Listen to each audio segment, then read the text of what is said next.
now it's in the situation coronavirus pandemic.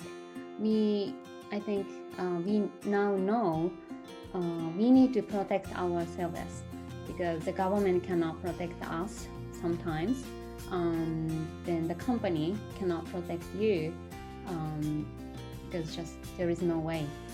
So how we can protect ourselves? Let's get started. はい、こんにちは。ライフソウルデザイナーやすよです。今日もじゅうこさんとお届けします。はい、今日のトピックは、自分で自分を守っていく方法みたいなことについてお話ししたいと思います。お願いします。はい。なんかこんなに時代がさ、文明がここまで進化して開花してるにもかかわらず、私たちってやっぱりこういうウイルスとかに、新種のウイルスとかに弱いんですよね。だから、こんなにテクノロジーが発達して、こんなに医療も医学も発達してるのに、予想できないものに対する対応が、本当に人間ってすごい脆くて、まあ、今起こってる出来事ってまさにそんな状態がずっと世界レベルで起こってるんだけど、本当どうしようって感じでしょ？どうしよう。なんか過去のね、歴史を振り返って、なんかペスト菌が流行ったとか、はいはい。そういう、なんかウイルスでたくさんの人が亡くなったっていう、こういうパンデミックっていうのは過去に何度も起こっているじゃないですか。起こってまでもす。まさかこの現代社会、この現代医療をもって、そんなことが起こるとは思っていなくて、しかも世界中に広がっちゃうってすごい話ですよね。すごい。本当に。だから、まあこれをどう捉えるかって言ったらいろんな捉え方があるんだけど、まあ本当に時代の転換期でもあるし、まあいろんなメッセージあるけど、まあでも言い方がね、こういう風にならないと私たちが本当の意味で目覚めることができないからっていう言い方もできるけど、でもそうは言ってもさ、自分の大切な人を失ったりとか、ね、自分の周りの人を失ったりすることはもう辛いっていうか、悲しいのは変わりないので、しょうがないんだよとは言いたくないんだけど、まあでもそうは言っても、やっぱり自分の身は自分で守る、あと自分の大切な人も守っていくっていう捉え方、今をどういうふうに生きていくかっていうのはすごい大事なことになってくると思うので、ちょっと今日はそこら辺を話したいなと思います。はい。で、こういう、まあ何でもそうだけど、その病気っていうか、そのウイルスもそうなんだけど、自分の気分、まあ免疫力って自分の気力っていうか、自分のエネルギーの状態が弱くなってくると、それが自分の中に入りやすくなっている、バリアが弱まっている状態ってことを免疫力落ちると言うんですね。免疫力って英語でなんて言うの？イミューンシステム。イミューンシステム。へえ。そうそう。で、免疫力が落ちてくる理由っていうのは、いろいろ言われていて、例えば食べ物。例えば睡眠。例えば、手洗い、うがい。まあ今、マスクとかも言われてるんだけど、外的なその要因を、消毒したり、うがいしたりして、取り除いていくっていうやり方。っていうふうに言われてるんだけど、私がやっぱり一番大事にしてることっていうのは、自分のその精神状態を整えるってことが一番免疫力に影響してくるっていうふうに、まあこれずっとみんなにも教えてるんですけど、やっぱりここなんじゃないのかなと思います。で、ってことは、病気になるときってすごい面白いんだけど、気が下がってるんだよね。エネルギーが下がってるの。体より先に気持ちが下がっってきて、そして病気になっていくっていう風な順番なんですね。うんうん。うん。だから、日本語では病気って言って、病の気って書くんだけど、うん、だから、気から病んでいくっていうことで病気って書くんだよね。うあ、ん。はいはい。そうそう。で、体から病んでいくんだったら病態じゃん。病態、病態。でも私たちは、そうですね。日本はそう病気になったっていうふうに言うのは、うん。先にね、気のエネルギーが落ちていくので、そこからその体に影響を及ぼしていくっていう状態になっていきます。なので、この気を下げないようにしていくっていうのがとても大事なポイントになってくるんだけど、で、気が上がる、気が下がるっていうのは、うーん、気分が上がるとか気分が下がるとかあるでしょ？ようんく言われるじゃない？ううん。はい。ん。で、気分がめいるとか、気分が落ち込むとかね。うん。うん。なので、じゃあこれって自分でどうにかできるのっていうことなんですよ。気分が上がったとか、気分が下がったとか。うん。そう、やそこは、る気が起きないとか。そう、知りたいところですよね。自分で純子さんはできるとうん。思います？この気を自分でどうにでもできることが、自分でコントロールすることができると思う？へえ。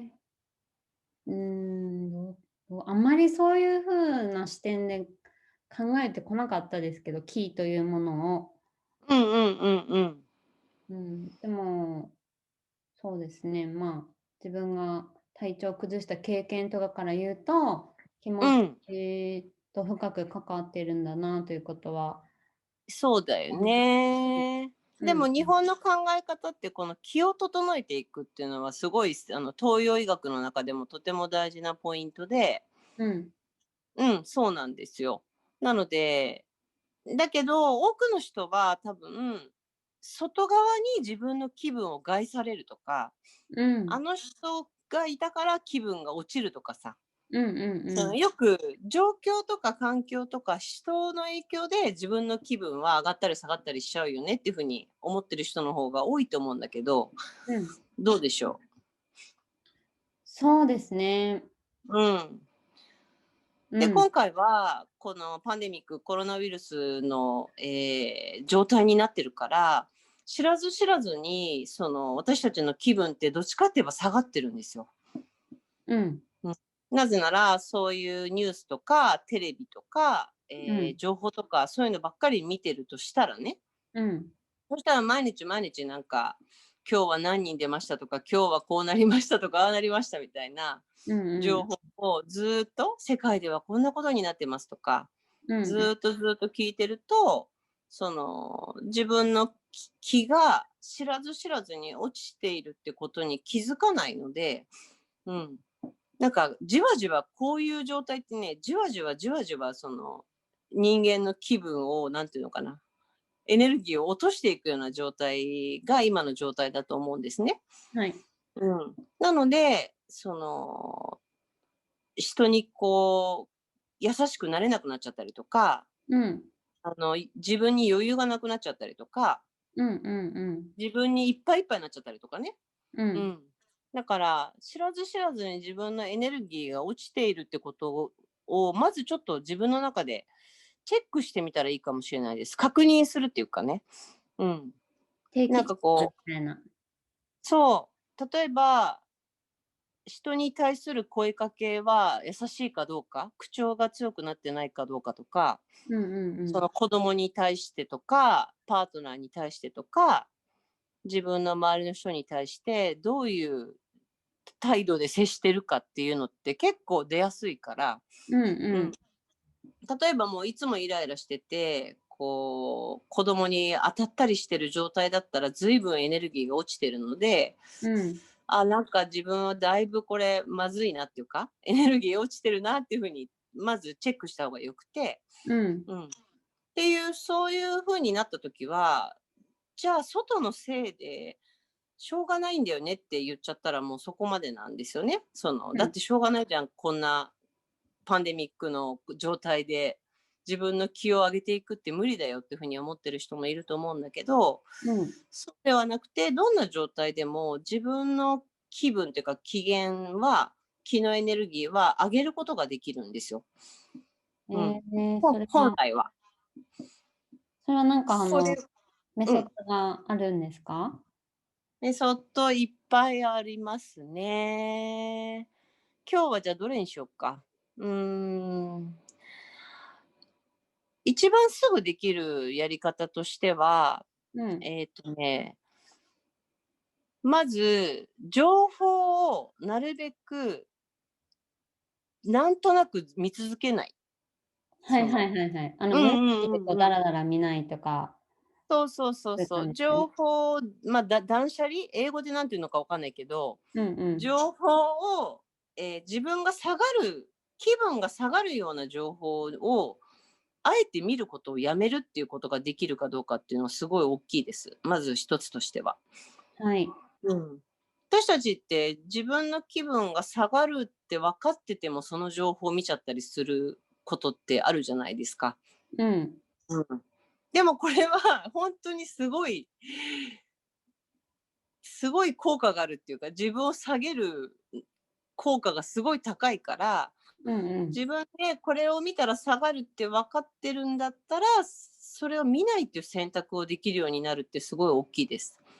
なんかその情報を自分で整理するっていうのはベストだと思うんですけど、あの、うん、例えばご家族で住んでいる方とかで、家うん、族がなんかそういう情報をうん、聞いたとか、ちょっとネガティブな気持ちになっているのに、影うん、響されちゃうような状況もあると思うんですけど、うん、SL さんの言うように人に影響される必要はないで、うん。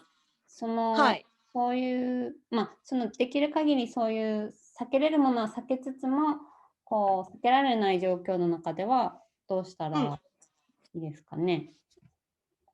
例えば、そうね。例えば私だったら、パートナーは結構、そういうネガティブな情報も見る人なので、うん、そのネガティブな情報を見て、なんかブツブツ言ってるとしても、私まで一緒に気分を下げる必要はないわけじゃない、本来は。うん、うん。となったら、自分はどうするかっていうと、うーん、その場から速やかに去るか、うん、自分の機嫌が良くなるなんか本を読むか、うん、なんかそうやって自分は別の選択ができるんだよねって分かってるから、うん、うん、うん。っていうその選択肢、自分の選択肢は自分で選べるんだよねっていうことを思い出して、うん、それをやるっていうことです。なるほどね。うん。で、なんかそれはあの、人それぞれ。うすん。鈴をチーンって鳴らして、空気をちょっと変えるみたいなこと前話されたんですけど、なんかそういうはい。儀式的なものとかも有効なのかそうです。な？うんうん。うん。これはでもね、もちろん一人一人どうすれば自分の気分が良くなるかっていうのは多分違うと思うので、それを自分で見つけていくってことはすごい大事になってくるとは思うんですけど、うん。うん。例えばお風呂に入れば、シャワー浴びたらすぐリセットできるっていう人もいるし、うーん。うん。あとは、なんだろう、自分のすごい大好きな音楽聴いたらすぐそっちに意識が戻るので、落ち着いてくるっていう人もいるしね。うんうん。うん。なんかそれが音なのか、あと自然のちょっと散歩しに行くとか、うん。うん。なんかそうやってスイッチできる、その瞬間をパッて別のエネルギーに変えることはいくらでもできるんですよ、本来は。うん。うん。だから、目線を変えるっていうか、視点を変えるっていうか、視座を変えていくっていう言い方でもいいんですけど、うん。その状況に一緒に飲まれるってことは、それを見ちゃってるってことなんだよね。うんその、うん。機嫌の悪い人を見て、自分もそのエネルギーに一緒に、飲まれてる状態っていうのは、自分がそれを見続けてるからそうなっちゃうだけなので、そこから視点をずらせばね、全然スイッチはすぐ変わるんですよね。うん。うん。うん。なので、絶対それは自分でできることだから、その練習を繰り返しやっていくことがやっぱり大事になってくるかな。あとは自分にとって、自分をご機嫌にするアイテムをこうリスト化しておくとか、なんか自分を知っておくことも大事なのかなと思いました。すごく大事です。うんうん。どうすれば自分の気分が上がるのかを知るってことは、自分で自分のことをよく理解してるってことにもつながってくるので、こうすれば私すぐパッて気分戻れるよねって、自分を取り戻すことできるよねっていうことがね、やっぱり分かってた方がいいですね。そうですね。なので、そのアイテムは本当に様々だと思うんだけど、アイテムこうすればいいよっていうアイテムって、なんかでもよくいろんなものに書かれてるじゃん。例えば、酒風呂に入りましょうとかさ。はい。とか、アロマ、香りで取り戻しましょうっていうやり方もあるし、やっぱ歩くことでリセットできるから、やっぱ歩くのがいいですよっていう人もいるし、いろんな人がいろんなことを言ってるんだけど、やっぱり自分のお気に入りのアイテム持っとくといいよね。そうですね。私はね、結構好きなのは床磨きかな。へえ。床磨くイコール自分を磨くっていう行為になってくるんだけど、磨いてると無になるから、そう、なんか瞑想に近いとかってね。近い雑巾がけとかするとすごい無になるので、私は床磨きが大好き。最近はかなりなんかちょっとなと思ったら磨き始めます。それはなんか緊張ですね。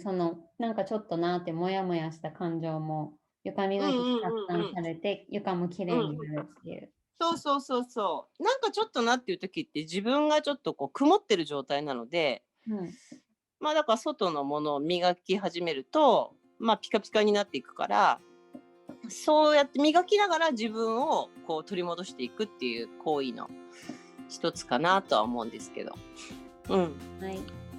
それをぜひ、海外の人、雑巾で床を磨くってやるのかな。どうなんだろう。しないよね。